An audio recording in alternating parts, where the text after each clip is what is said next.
Les initiateurs de la convention politique dite du 14 octobre ont fait machine arrière à la dernière minute.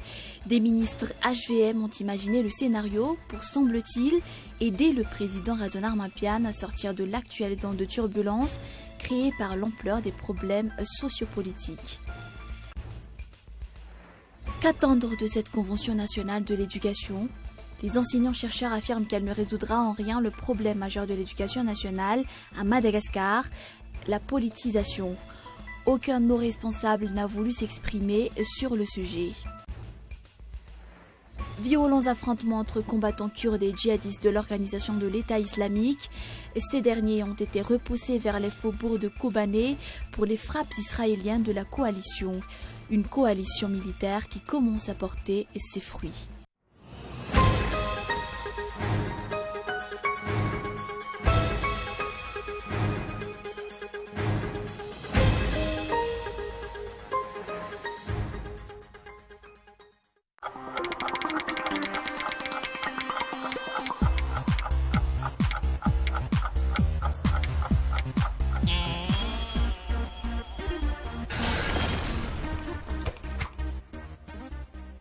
Du grand spectacle arrive sur Canal+.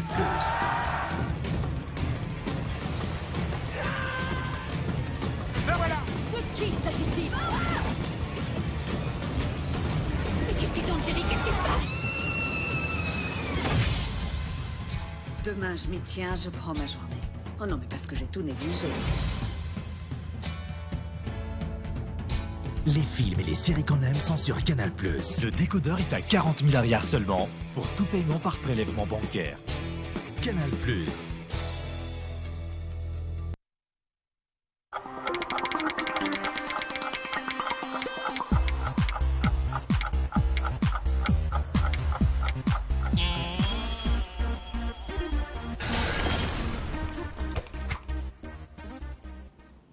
Bonsoir à tous, bienvenue si vous nous rejoignez pour ce journal en version française sur Cool TV. 8 octobre 2014, pour la première fois cette année, une éclipse lunaire a été visible depuis les continents européens, africains et dans le Moyen-Orient. L'éclipse lunaire se produit à chaque fois que la Lune se trouve dans l'ombre de la Terre. Les 27 et 28 septembre de l'année 2015, une autre éclipse lunaire se produira et c'est en Europe qu'elle sera la plus visible. Les initiateurs de la convention politique dite du 14 octobre ont fait machine arrière à la dernière minute. Des ministres HVM ont imaginé le scénario pour, semble-t-il, aider le président Razon Armapian à sortir de l'actuelle zone de turbulence créée par l'ampleur des problèmes sociopolitiques. La convention piloterait remaniement ou changement gouvernemental, voire la dissolution de l'Assemblée nationale. L'objectif ultime serait de doter le chef de l'État d'une majorité parlementaire stable. Un garçon.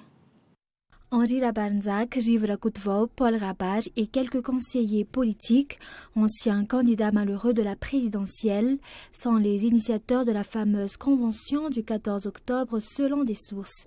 Née il y a quelques semaines, l'idée serait la mise en œuvre d'une stratégie pour une solution durable face à l'ampleur des problèmes sociopolitiques qui pourraient déstabiliser le mandat de Razon Armapian. L'initiative a créé un tollé général.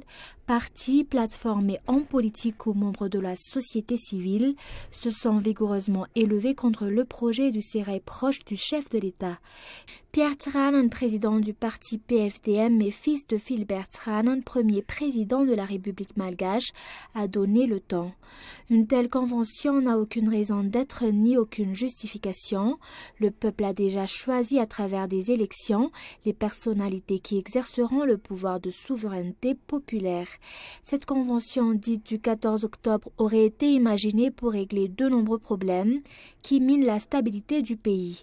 En dernière heure, ces initiateurs déclarent qu'ils ont procédé à un simple report de date, mais n'ont pas abandonné le projet. Le palais de Timbaza soupçonne la tentation de la voie extra-parlementaire pour conforter le régime HVM. Les leaders du Rassemblement quotidien pro-Ravaloman ont annoncé officiellement aux militants du Magro que désormais l'ancien président Marc Ravaloman est passé dans le camp de l'opposition régime Radzonar Mapian. Ils ont par ailleurs informé que le mouvement fera cause commune avec le CRN ou Conseil pour la réconciliation nationale. Les représentants de la mouvance Ravalmanan et du team au sein du gouvernement et de l'Assemblée nationale n'ont pas encore officiellement dévoilé leur position face à la nouvelle donne. Reportage. Les anciens présidents Marc Ravalmanan et Albert Zaf uniront leurs forces contre le régime Radzonar Mapian. L'alliance sera rendue publique samedi au Magro. 2 samedis de suite, l'ex-président Ravalmanan a annoncé en direct au téléphone sa rupture avec Radzonar Mapian. Le rassemblement du Magro a confirmé ce jour son adhésion. Le team Magro se lave les mains en ce qui concerne tous ceux qui se déclarent appartenir à la mouvance Ravalmanan et ne suivent pas les directives du fondateur. Par ailleurs, l'association Voirabé Exopol déclare officiellement qu'elle bascule dans l'opposition et dénonce les insuffisances des dirigeants actuels. Le team est en train d'imploser. Nombre de ses membres hésitent, comme le ministre Roland Ravatmang, à suivre le mouvement impulsé depuis l'Afrique du Sud. Il est désormais clair que Marc Ravalmanan n'aura servi que de monnaie d'échange pour gagner des fauteuils et des prébendes. La mouvance Ravalmanan n'aura été qu'une immense escroquerie dont la communauté internationale et les militants de base ont été victimes. Quel avenir pour les membres de ce qui sera bientôt l'ancienne mouvance Ravalmanan? S'accrocher au parti HVM pour se dresser contre le père fondateur à qui ils doivent tout. Sur le plan diplomatique, cette fois-ci, l'ambassadeur désigné de la République de Géorgie, Bekat Vali, a présenté ce matin auprès du ministre des Affaires étrangères, Arsula Larazavchi, les copies figurées des lettres de créance qu'il accrédite en tant qu'ambassadeur extraordinaire et plénipotentiaire auprès de la République de Madagascar. Madagascar et la République de Géorgie ont établi des relations diplomatiques depuis 2001. Les secteurs culturels et politiques seront priorisés à partir de cette année. Qu'attendre de cette Convention nationale de l'éducation ? Les enseignants-chercheurs affirment qu'elle ne résoudra en rien le problème majeur de l'éducation nationale à Madagascar, la politisation. Aucun haut responsable n'a voulu s'exprimer sur le sujet et pour cause, le régime actuel est suspect de favoriser le parti HVM dans la nomination des responsables de l'administration de l'éducation. Le secteur privé a levé le lièvre au CCI, au Centre des conférences internationales IVA de ce jour. Les détails dans ce reportage de l'Indiana Rajanson sur les récits de Mathieu Ingénuelson. 2 jours après la rentrée scolaire 2014-2015, le ministère de l'Éducation nationale n'a toujours pas nommé les directeurs régionaux de l'Éducation nationale ou DREN, ainsi que les chefs de circonscription scolaire ou chefs CISCO. D'après les indiscrétions de personnalités proches du dossier, le ministère de l'Éducation attendrait l'aval du parti HVM avant toute nomination. Lors du coup d'envoi d'une convention nationale, toutes les personnalités approchées ont refusé de s'exprimer sur la politisation du ministère de l'Éducation par peur, semble-t-il, de limogeage, de représailles. Randjian Zaf Elidio, président national de l'ANEFA, Association des enseignants fondateurs FRAM, dément avoir bénéficié d'une promesse de poste de chef de circonscription scolaire. À titre de rappel, après la rencontre entre le ministère de l'Éducation nationale et la Commission de l'Éducation, les enseignants ont arrêté leur mouvement de protestation. Pour la première journée de la Convention, le problème de la politisation de l'Éducation nationale n'a pas été évoqué. Ce département en a toujours été la principale victime, dénonce Guillaume Rabessaïk, enseignant-chercheur. D'après informations reçues, l'UNICEF a fourni durant les 5 dernières années un financement de 50 millions de dollars pour l'éducation. Or, depuis 2 ans, les caisses écoles n'ont pas été renflouées. Où est passé le financement de l'UNICEF? Les responsables du ministère démentent formellement l'intrusion de la politique politicienne au sein du département. Mais sur le plan social, le maire d'Ivat Aéroport n'a pas autorisé ce jour l'association des femmes malagasy Miaramieng à vendre des engrais chimiques et des fournitures scolaires à prix abordable au marché de la commune. Le PDS de la commune Ivat Fressan les ont autorisés à étaler leurs marchandises devant l'esplanade de sa mairie. Plusieurs agriculteurs et parents ont pu bénéficier de l'initiative sociale de l'association des femmes malagasy Miaramieng. Les détails. Le maire d'Ivato Aéroport sera certainement gêné quand ses électeurs lui demanderont pourquoi il leur a interdit de bénéficier d'actions caritatives.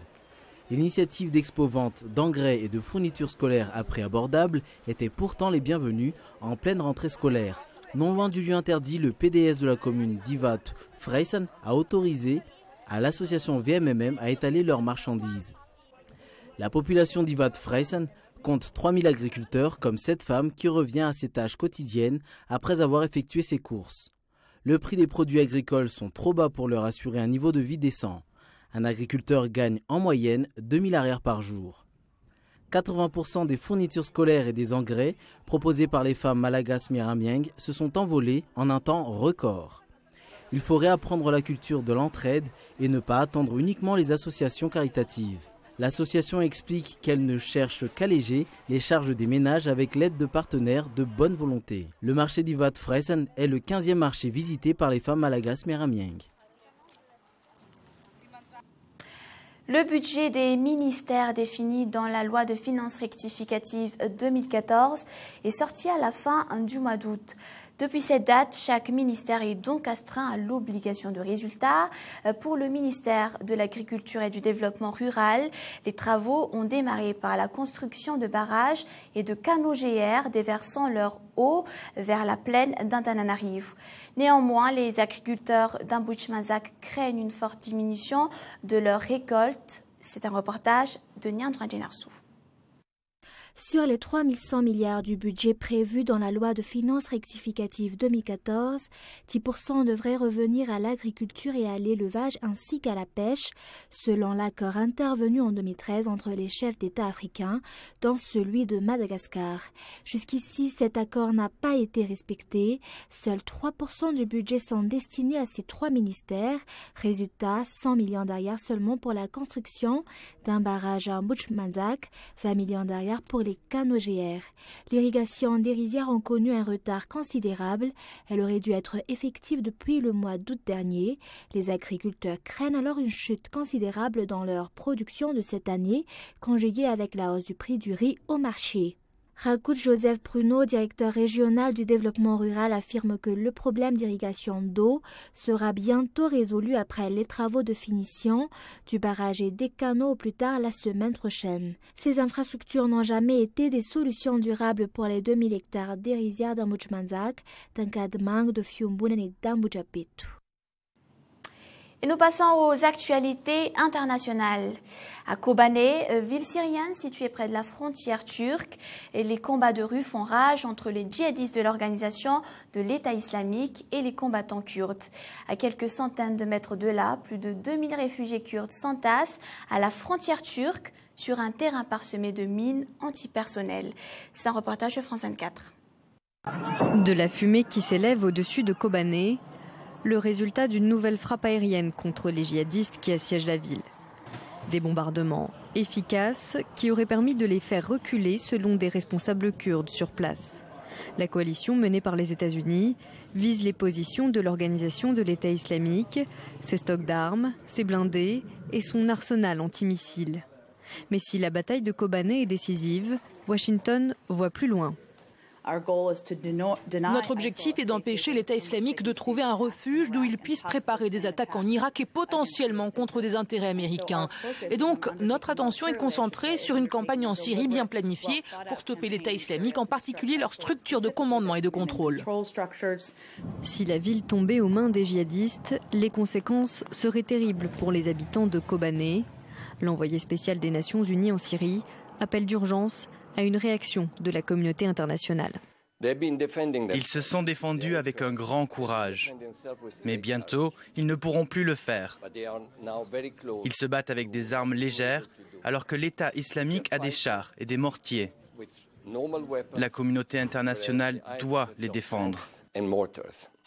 Le président turc, lui, estime qu'il est déjà trop tard. Pour Recep Tayyip Erdogan, les frappes aériennes ne suffiront pas et Kobané pourrait tomber aux mains du groupe djihadiste. Et enfin, en France, la grève a coûté cher à Air France, non seulement financièrement, mais également en termes d'image de la compagnie. C'est pourquoi, bien que le conflit ait pris fin, celle-ci table sur une chute des réservations jusqu'à la fin de l'année, voire jusqu'au début de l'année prochaine. C'est toujours un reportage de France 24. La direction avait prévenu, la grève des pilotes d'Air France coûtera cher. La nouvelle officielle est tombée dans la matinée, 15 jours d'avion cloués au sol. Et à l'arrivée, c'est 500 millions de moins dans les caisses de la compagnie. Le coût du conflit social le plus long dans les annales d'Air France KLM. Du 15 au 28 septembre, un avion sur 2 en moyenne est resté sur le tarmac. Résultat, un trafic aérien en chute libre, moins 15,9% en septembre, impactant du même ordre son activité cargo. Pendant cette période, selon la direction, il a fallu aussi assumer des surcoûts. L'hébergement des passagers, des compensations ou encore l'achat de billets sur des compagnies concurrentes. Une grève dont les effets ne sont pas terminés, car de nombreux passagers boutent désormais les comptoirs du groupe. Pour les faire revenir, Air France a lancé des campagnes promotionnelles et cassé les prix.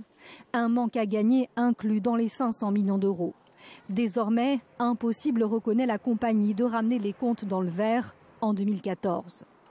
Initié par le principal syndicat de pilotes, le SNPL, le mouvement visait à contrer le projet low cost de Transavia Europe. Autrement dit, la création d'une base européenne, au Portugal par exemple, synonyme pour eux de délocalisation des emplois et de dumping social. Mais le projet initial a finalement été abandonné. Ne ratez pas votre série Mistresses juste après ce journal, ainsi que 2 films, Comment tuer son boss et Kingdom Come. Et c'est ainsi que se referme ce journal. Merci de votre fidélité à Cool TV. Je vous donne rendez-vous demain à 20h45. Au revoir et bonne soirée à tous.